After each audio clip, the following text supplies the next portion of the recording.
Bueno, pues para ir comenzando a ponernos en contexto, les invito a que comencemos con una oración.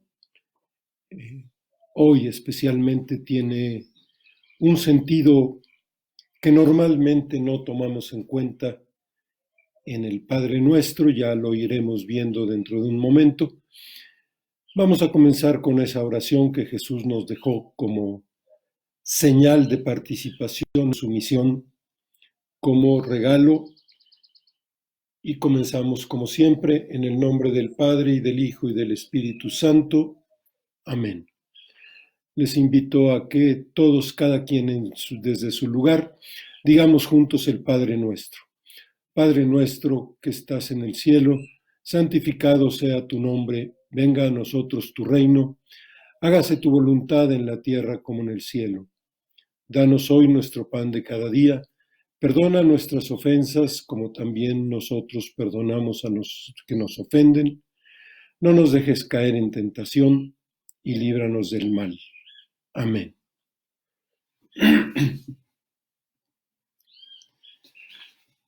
El día de hoy vamos a tratar de meditar, de contemplar y de acompañar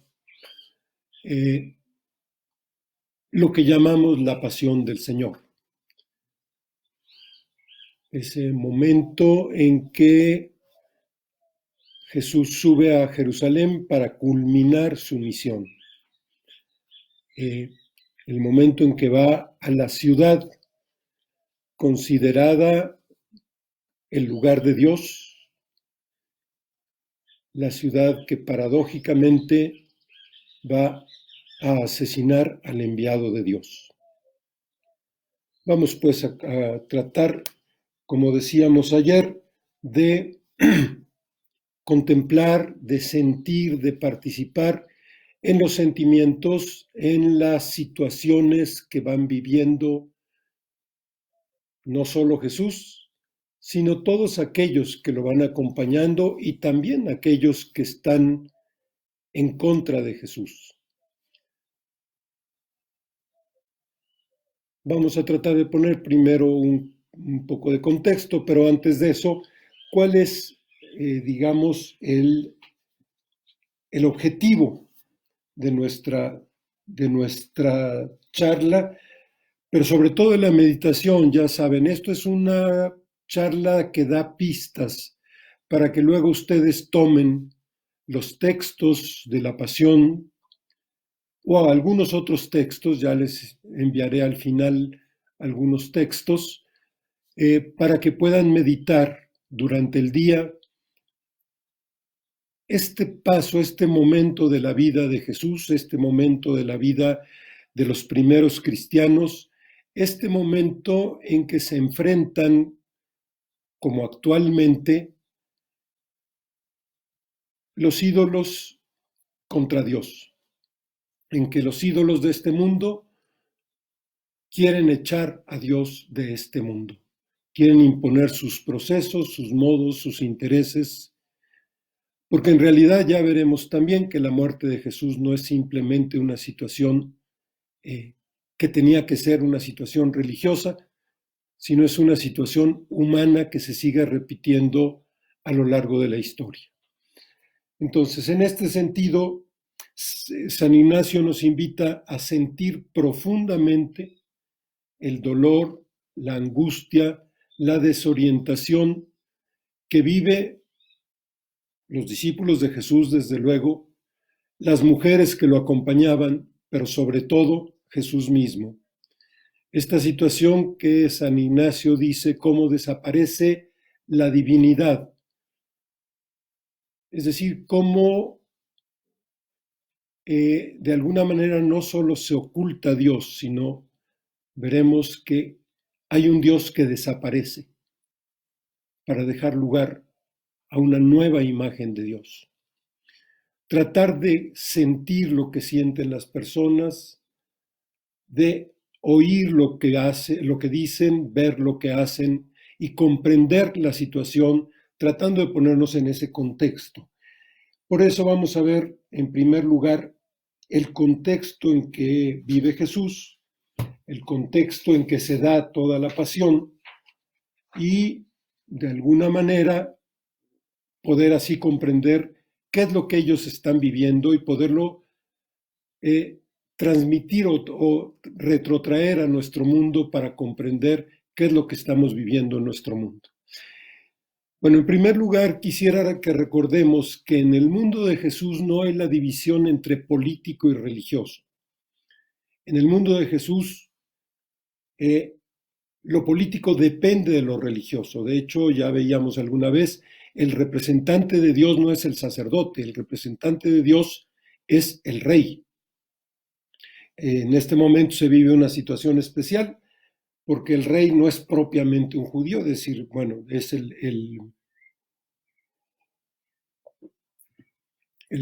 Herodes, no es propiamente un judío, no es, en ese sentido, hay un conflicto. Por otro lado está la dominación romana, entonces los que mandan en realidad son los romanos, y eso es una situación terrible porque significa el abandono de Dios para el pueblo. En esa situación, Jesús se enfrenta con una situación religioso-política. Su predicación no es meramente religiosa, tampoco es una preocupación política directamente. Sin embargo, Jesús se encuentra en una situación que lo pone en un dilema. Él quiere la libertad, la vida, la dignidad de su pueblo. Él quiere defender a su pueblo pequeño. Él quiere rescatar la vida para todos. Y las alternativas que le ofrecen en ese momento son dos, prácticamente. Una es la llamada Pax Romana, que era la paz impuesta por el Imperio Romano a todos los pueblos, que significaba el sometimiento al poder romano, significaba estar en paz, significaba estar tranquilo, significaba, por supuesto, que se mantenía el orden establecido y los poderes que estaban establecidos también.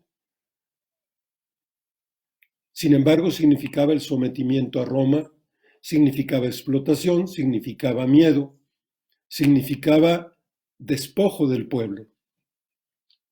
Por otro lado está el nacionalismo judío, el nacionalismo que de alguna manera es una de las tentaciones de Jesús, que le ponen sus mismos discípulos, el organizar una revuelta, tirar al gobierno de Herodes y tirar al gobierno de Roma, organizar una revolución y, en ese sentido, tomar el poder por Jesús. Esa es la tentación que le ofrecen los celotas, a ratos sus discípulos, Pedro, Santiago y sobre todo Judas. Ya veremos que la traición de Judas en buena parte se debe a que Jesús no invita a la revolución y no asume el dar un golpe de Estado. Se niega a eso. Este es el contexto, digamos, por el que atraviesa Jesús. A veces pensamos que la pasión de Jesús empieza con el Domingo de Ramos. Este también es una idea parcial. Es decir, ahí culmina la pasión de Jesús, pero la pasión de Jesús en el relato de los evangelios empieza desde Nazaret, desde el momento que hay una persecución simbolizada en la matanza de los niños inocentes, desde el momento que hay una huida de Jesús como símbolo de la huida del pueblo a Egipto,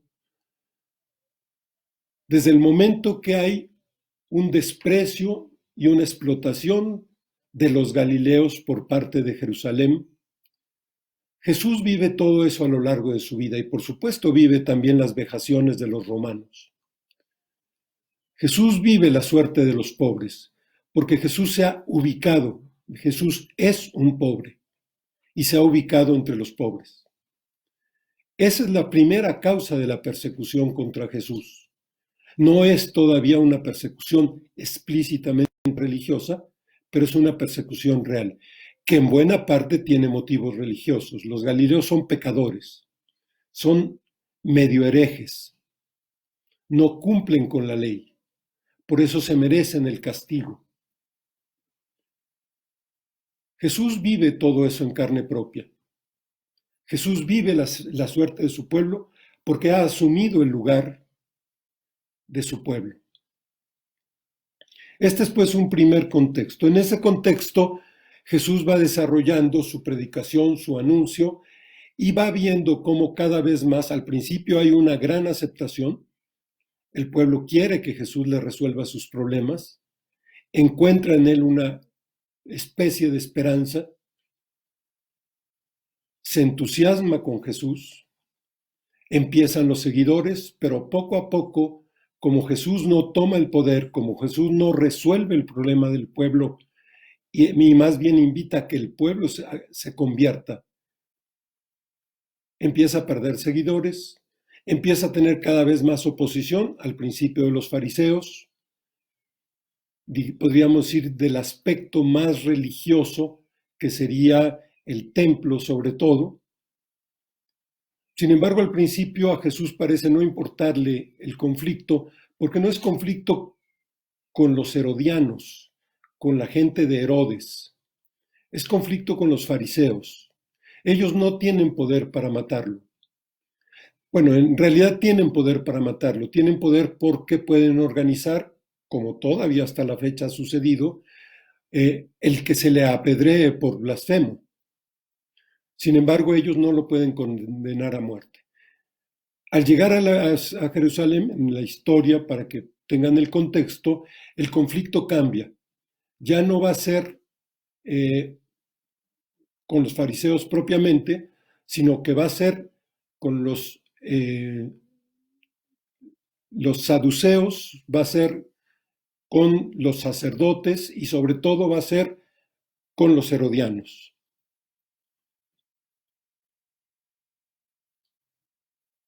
Jesús va a ser acusado de dos cosas, de blasfemo y de subversivo. Y esta es la segunda acusación es la que va a llevar a la muerte en cruz. Los sacerdotes y los fariseos no podían condenar a la muerte en cruz, solo los romanos podían crucificar. Por eso es tan importante llevar a Jesús ante Pilato, para que lo condene el poder político junto con el poder religioso y lo condenen por ambas cosas, por sedicioso y por blasfemo. Las razones del juicio de Jesús realmente no alcanzan a justificar un juicio político. De hecho, parece que Pilato no las cree. Parece que Pilatos considera que están entregándole a Jesús por algún lío religioso que no le toca a él. Sin embargo, en ese momento, para dar gusto al pueblo, somete a Jesús al juicio y es el juicio en que escogen a Barrabás es precisamente el símbolo de la elección que hace el pueblo mismo, pero sobre todo las autoridades y el poder, entre el camino de Jesús y el camino de la revolución. Es decir, es más fácil para el pueblo elegir la revolución que elegir el camino de Jesús, que es el camino del amor. Es más fácil luchar contra la revolución que luchar contra el amor de Jesús. Entonces hay que eliminar a Jesús. También tenemos que tener en cuenta que el relato evangélico nos hace un relato de un proceso de entronización del César.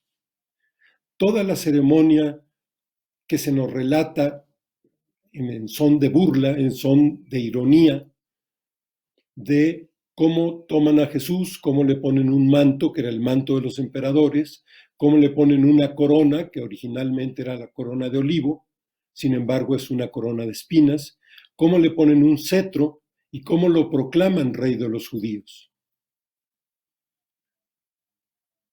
Toda esta ceremonia, en el fondo, es una forma en que Pilato proclama lo que luego va a poner en la cruz. Este es el rey de los judíos. y lo va a condenar precisamente como opositor al César.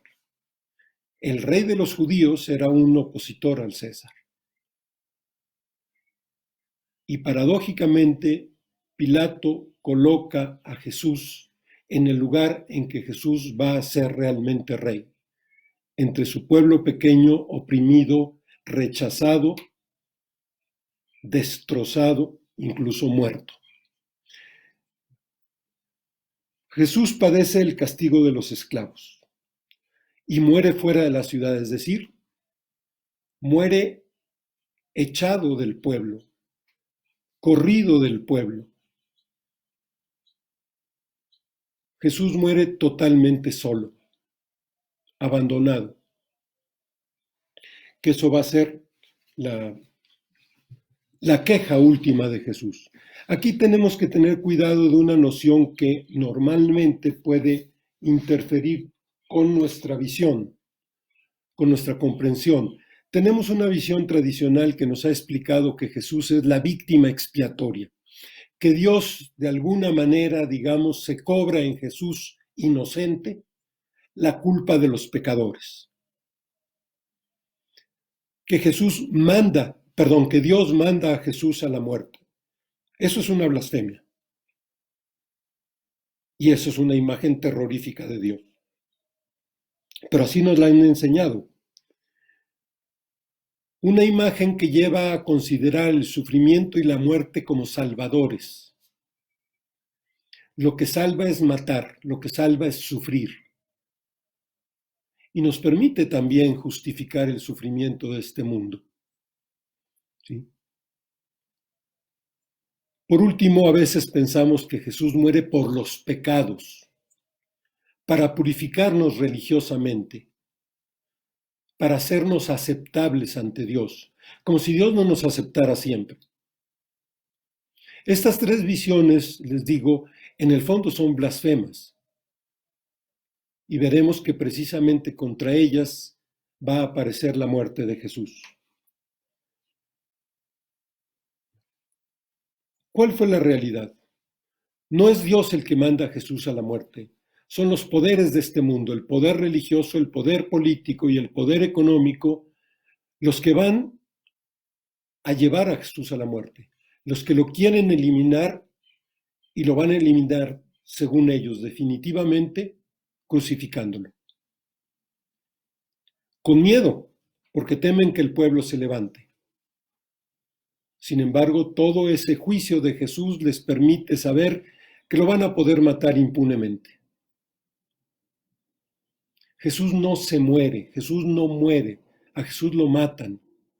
Y lo mata todo ese poder que ha matado durante toda la historia de Israel, el poder de los ídolos, del dinero, de la prepotencia, de la vanidad, del egoísmo acaparador, de la violencia. Esos son los ídolos que matan a Jesús, pero esos ídolos no son nada si no es porque se apoderan de nosotros. Y son grupos concretos los que van a matar a Jesús. Jesús muere, en primer lugar, por ser del pueblo pobre. En segundo lugar, por haber defendido al pueblo pobre. En tercer lugar, por presentar un Dios que no está aliado con los poderes de este mundo. Otra imagen de Dios. Desde este contexto tratemos de contemplar cómo vive Jesús, cómo viven sus apóstoles, cómo viven las mujeres, cómo vive el pueblo mismo la muerte de Jesús. Y podemos ir tomando cada grupo, podemos ir contemplando qué les pasa, qué hacen, cómo se sienten, por qué les pasa todo eso. Y podemos contemplar también a Jesús. Y de alguna manera podemos contemplar también a ese Padre que parece traicionar a Jesús porque no interviene para salvarlo, a pesar de que es su enviado, a pesar de que es su hijo. Y el escándalo que todo eso va a provocar, sobre todo después de la resurrección de Jesús, cuando los discípulos se den cuenta de que efectivamente era el Hijo de Dios y que Dios no intervino para salvarlo. Ir despacio, ir viendo qué pasa, ir viendo qué viven, ir viendo por qué lo viven, ir viendo eso qué nos dice a nosotros, no solo intelectualmente, sino afectivamente. ¿Qué sentimos profundamente cuando encontramos esa situación? Y sobre todo, ¿cómo podemos al mismo tiempo ir sintiendo ese mismo dolor que se sigue repitiendo actualmente en nuestro pueblo, en nuestra gente, entre nosotros mismos muchas veces, de soledad, de angustia, de desorientación, de opresión, de discriminación, de acaparamiento y escasez? ¿Cómo sentir lo que está viviendo nuestro pueblo hoy, que se ha exacerbado con esta cuestión del coronavirus, pero que no es nuevo? Esta situación simplemente pone a la luz, saca a flote una situación que traemos ya desde hace mucho tiempo, incluso siglos, de dolor, de opresión, de soledad, de desorientación, que no nos ha dolido, porque si nos doliera suficientemente, nos hubiéramos puesto del lado de Jesús, del lado de quienes sufren tanto dolor. Podemos ver, pues, estos tres grupos. Primero, quizá, el conflicto que va viviendo Jesús, cómo Jesús vive el conflicto en un mundo injusto, el plantear el amor como salida, el plantear la libertad como vida, el plantear una esperanza de una vida distinta, el plantear solidaridad, el compartir, el disfrutar todos sin discriminación, resulta sumamente agresivo. Resulta una fuente constante de conflicto. Y eso es lo que Jesús fue viviendo cada vez más intensamente a lo largo de su vida. Y es con lo que choca al final, al subir a la ciudad de Dios, la elegida de Dios, que va a matar a Dios. Ver a Jesús cómo se siente abandonado. Pero no solo porque se sienta abandonado de Dios, eso va a ser el momento último. En primer lugar, Jesús se va a sentir abandonado por su propio pueblo. Cuando escogen a Barrabás, el pueblo se niega frontalmente a aceptar el proyecto de Jesús, de una salvación que viene como amor, de una salvación que viene como solidaridad, de una salvación que viene como convertirnos a una vida nueva. Jesús se siente abandonado por su pueblo. Él luchaba por su pueblo. Él ama a ese pueblo. Lo quiso cobijar, dice una frase del Evangelio, como la gallina cobija a los polluelos. Quiso a Jerusalén y Jerusalén se negó. Pero también empieza a ver el abandono de sus discípulos. Primero el de Judas, precisamente por las mismas razones, porque Jesús no quiso ser un líder revolucionario. Y Judas va y lo vende. Pero también las dudas, los miedos, las indecisiones de sus propios amigos, de su grupo más cercano, de aquellos que le han dicho que lo van a acompañar hasta la muerte y que lo intentaron de veras. Tenemos que comprender que los discípulos, al subir con Jesús a Jerusalén, sabían que iban a enfrentar el conflicto, la amenaza y quizá la muerte. Pero en el último minuto les da miedo y se echan para atrás. Todos. Hasta quienes más lo amaban, quienes más cercanos estaban a él. Pedro, Juan, Santiago, lo dejan solo.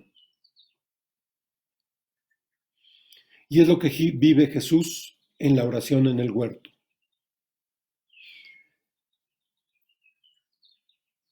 Ver por otro lado también cómo Jesús se da cuenta de que en ese momento solo tienen dos salidas. La primera es echarse para atrás, es esconderse, es resignarse a aceptar que su proyecto es un fracaso, que no era cierto, que no era el camino a la vida, y abandonar a los suyos, y hacer que pierdan todas esas esperanzas que habían concebido en el camino con Jesús. No hay esperanza para los pobres, no hay esperanza de libertad para el pueblo, no hay esperanza de vida humana, solo hay caminos de muerte. Jesús puede negarse a seguir adelante y simplemente decir, no hay caminos de vida. Dios no quiere la salvación de su pueblo. Y ver cómo Jesús, en el huerto, tiene que asumir eso, tiene que asumir su fidelidad a ese pueblo que lo está traicionando y a esos amigos que lo están dejando solo, y sin embargo, defenderlos hasta el final. Si me buscan a mí, dejen que se vayan estos. No les hagan nada. Mátenme a mí. Y efectivamente los dejan ir. Y Jesús asume hasta el final ese compromiso.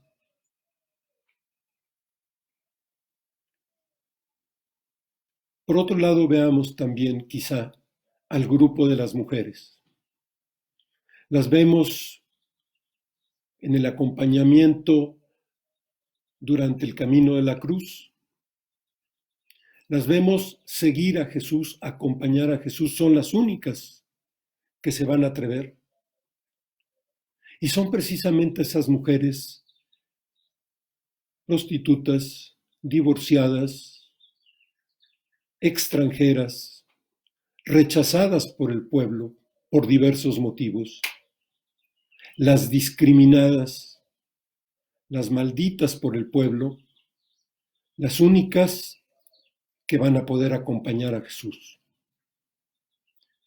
Las únicas que se atreven a mantener la esperanza. Y se atreven ¿por qué? Por el cariño a Jesús, porque ese hombre las reconoció como seres humanos, porque ese hombre no les hizo favores, porque ese hombre no les regaló cosas, sino porque ese hombre convivió con ellas, compartió con ellas la vida, las consideró iguales a él, las trató como seres humanos, les devolvió la dignidad, les devolvió la alegría, les devolvió la esperanza de una vida verdaderamente humana como personas, de ser reconocidas sin ningún tipo de discriminación. Y no están dispuestas a perder esa esperanza. Y no están dispuestas a abandonar a aquel que las llevó a ese camino de dignidad y de vida. ¿Por qué lo acompañan? Porque lo quieren, porque les abrió el corazón a una nueva realidad. Acompañar a Jesús hace esas mujeres más humanas. Acompañarlo cuando nadie lo quiere, cuando todos lo abandonan, al parecer incluso Dios. Esas mujeres se hacen más mujeres. Y de alguna manera van a ser, ya veremos, el último motivo para Jesús de mantener un tantito de confianza y de arriesgarse a seguir creyendo en el amor del Padre. Porque también Jesús va a vivir el abandono. Jesús, en primer lugar, decíamos, se siente abandonado por su pueblo, se siente abandonado por sus amigos, y en ese sentido se siente abandonado por Dios. Es el abandono de su gente lo que va a hacer que Jesús se sienta abandonado por Dios. Jesús va a morir, dice un autor, la muerte de los pecadores, rechazado por todos, abandonado por todos, incluso por Dios. En el último momento de su vida, Jesús va a tener que repensar, que poner en cuestión toda su vida. Realmente el camino que él siguió, el camino que proclamó como camino de salvación y vida y que lo está llevando a la muerte, ¿era de veras el camino de Dios? El fracaso parece decir que no. El camino no llevaba a la vida. Y si no llevaba a la vida, entonces no era cierto que Dios estaba en ese camino. No era cierto que Dios era el amor más fuerte que todos los poderes de su mundo. Jesús entra en una crisis radical. La crisis de creer que ha pecado de orgullo, que ha querido llevar un mensaje que en el fondo, como divino, como mensaje de Dios, que en el fondo no lo era. Jesús cree, todavía a lo mejor, a pesar de que ha dicho lo contrario, todavía muy probablemente esperaba que de alguna manera Dios interviniera para librarlo de la muerte. Y en ese momento Jesús tiene que abandonar esa imagen. Se da cuenta de que Dios no lo va a salvar de la muerte. Y de alguna manera su imagen de padre va a tener que cambiar radicalmente. Dios no es el Dios que nos salva milagrosamente de la muerte. Dios es el Dios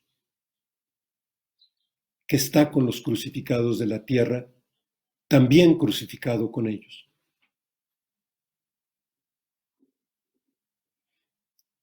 Jesús tiene que comprender que la presencia de Dios es otra, no la que él todavía quizá esperaba.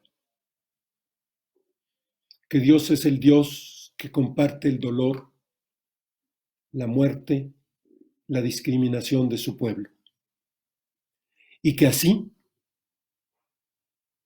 es causa de salvación. Por ahí hay una frase de Bonhoeffer que es muy hermosa. Cuando le preguntan en un campo de concentración, ante un castigo que ponen los soldados nazis colgando a una decena de judíos, cuelgan a un niño que, porque no pesaba suficientemente, no acaba de morir ahorcado. Y uno de los asistentes le pregunta a Bonhoeffer, ¿dónde está tu Dios? Y Bonhoeffer le contesta, ahí, colgado.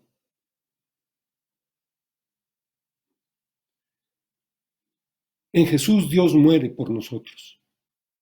En Jesús Dios cumple la promesa que hizo a su pueblo desde aquella primera Pascua de que daría la vida por su pueblo. Jesús se siente traicionado por Dios y sin embargo, curiosamente, si Dios hubiera salvado a Jesús de la cruz, lo hubiera traicionado. No lo hubiera dejado llegar hasta el final en ese amor capaz de dar la vida, la propia vida, por su pueblo, por los que sufren, por los pequeños, por los desamparados, por los rechazados de cualquier modo y los excluidos de la vida y de los bienes de este mundo. La única forma como Dios podía ser fiel a Jesús era dejarlo ir hasta el final en ese amor.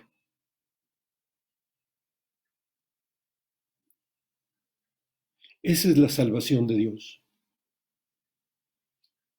Si todos fuéramos capaces de dar la vida por nuestros hermanos, de querernos tanto como para dar la vida por nuestros hermanos, no habría violencia en este mundo.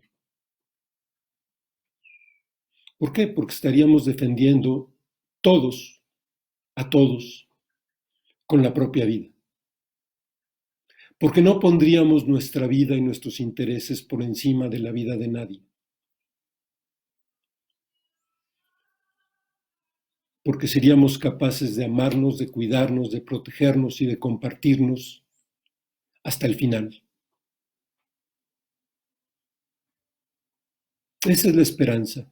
En ese sentido, podemos decir que sí, Dios quiere la muerte de Jesús, no porque quiere que lo maten, sino porque quiere que Jesús defienda a los suyos hasta el final. Un ejemplo que nos puede ayudar a comprender esto es lo que pudiera pasar cuando un padre ve que uno de sus hijos pequeños se está ahogando y ve que el mayor se tira por él para salvarlo, arriesgando su vida. El padre no quiere la muerte del hijo mayor, pero sí quiere que se arriesgue. Y ese arriesgarse va a hacer que el hermano mayor sea verdaderamente hermano, aunque quizá pierda la vida. Y eso permitirá que el padre sepa que su hijo era humano, verdaderamente humano.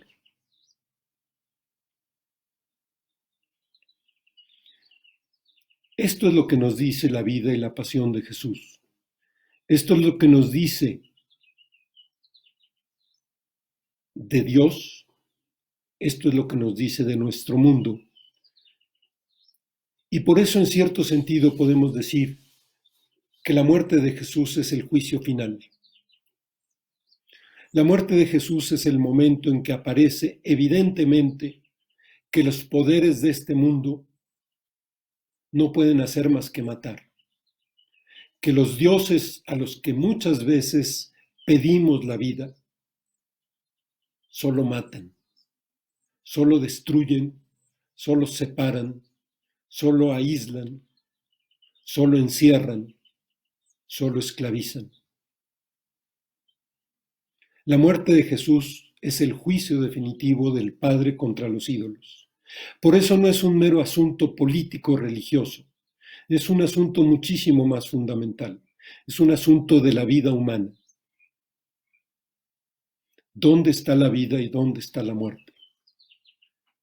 Y con la crucifixión de Jesús, los poderes de este mundo quedan totalmente descalificados. Los falsos dioses aparecen en su verdadera cara, como mortíferos,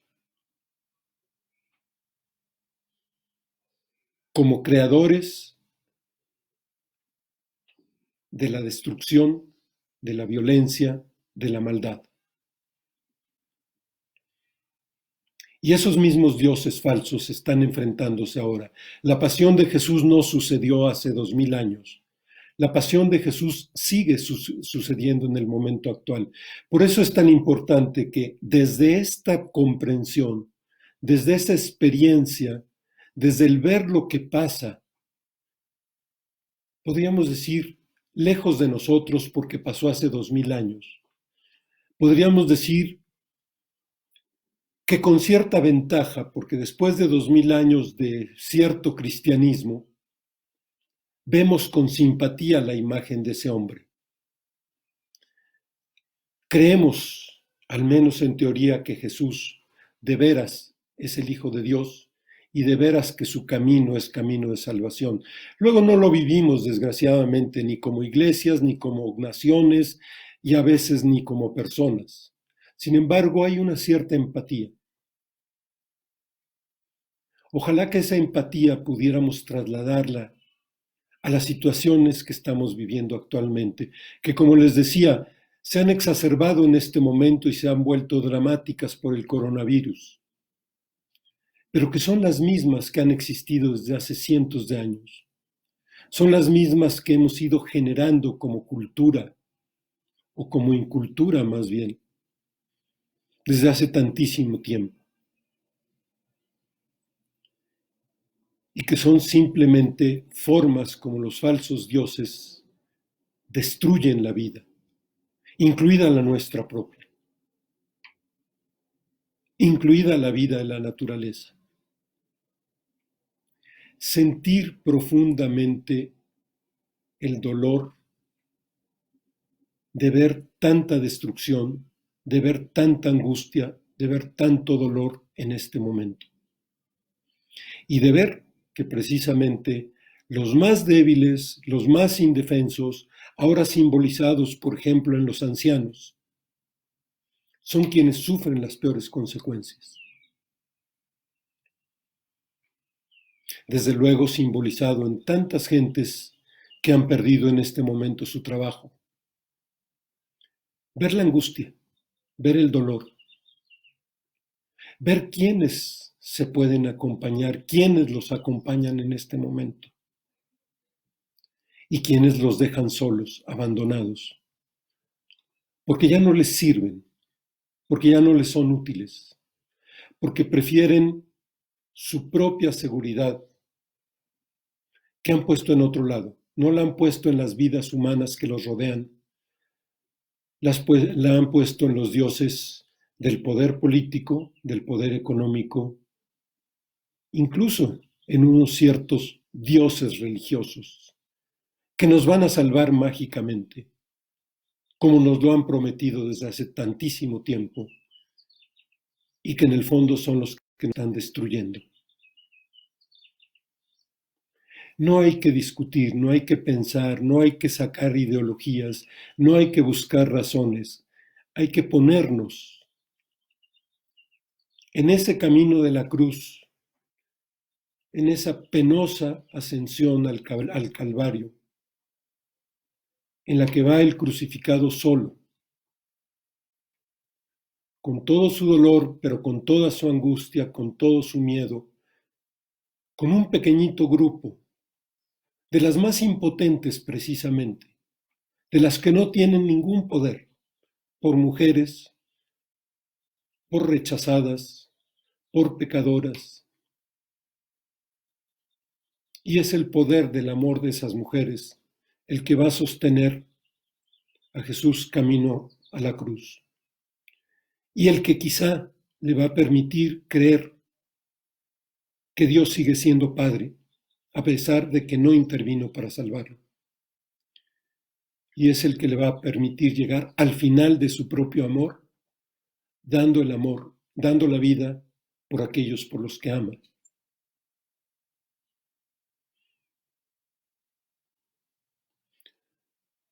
Yo les invito a que con el corazón, despacio, saboreando los diversos pasajes, viendo a las personas, contemplando lo que hacen, contemplando lo que viven, sintiendo su dolor, su angustia, su miedo, sintiendo también el dolor de su traición. Acompañemos a Jesús, pero que lo acompañemos hoy. Jesús no murió hace 2000 años. Jesús muere siempre a lo largo de la historia, cada vez que hay víctimas de estos falsos dioses creados para matar, creados por nosotros mismos y ante los que estamos arrodillados y de los que no nos podemos liberar, ni podremos nosotros solos. Solo el amor de quienes dan su vida nos puede liberar de la muerte que dan los ídolos. La muerte de Jesús significa también la muerte de los ídolos. Ojalá que de veras la asumamos en su significado más profundo. en el significado de cambiar de Dios, que también nosotros tenemos que cambiar de Dios. No, Dios no va a quitar el coronavirus. Dios no nos va a hacer el milagrito a cada uno de nosotros de darnos una coraza contra el coronavirus. Dios nos puede cambiar el corazón para que nos protejamos y nos ayudemos unos a otros. Si lo hacemos, a lo mejor la vida no va a ser tan dulce y tan agradable, sobre todo no va a ser tan cómoda como la estamos viviendo, como la estamos viviendo algunos. Sin embargo, va a ser muchísimo más humana, muchísimo más acompañada, muchísimo más solidaria, muchísimo más bella, va a ser la vida de Dios en nosotros.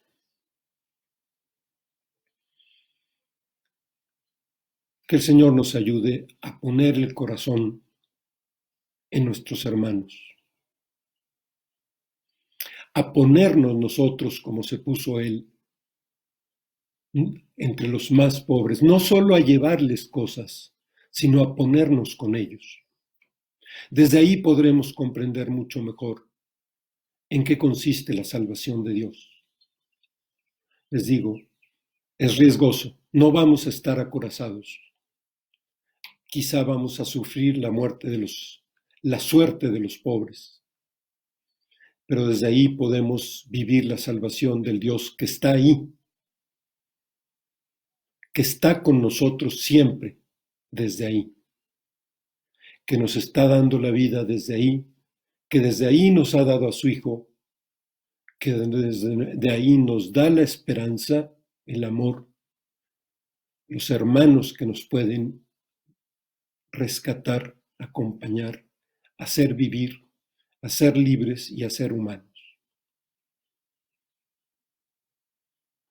Pidamos sentir profundamente. En el nombre del Padre, del Hijo y del Espíritu Santo. Amén. Que el Señor nos bendiga a todos, poniéndonos entre nuestros hermanos.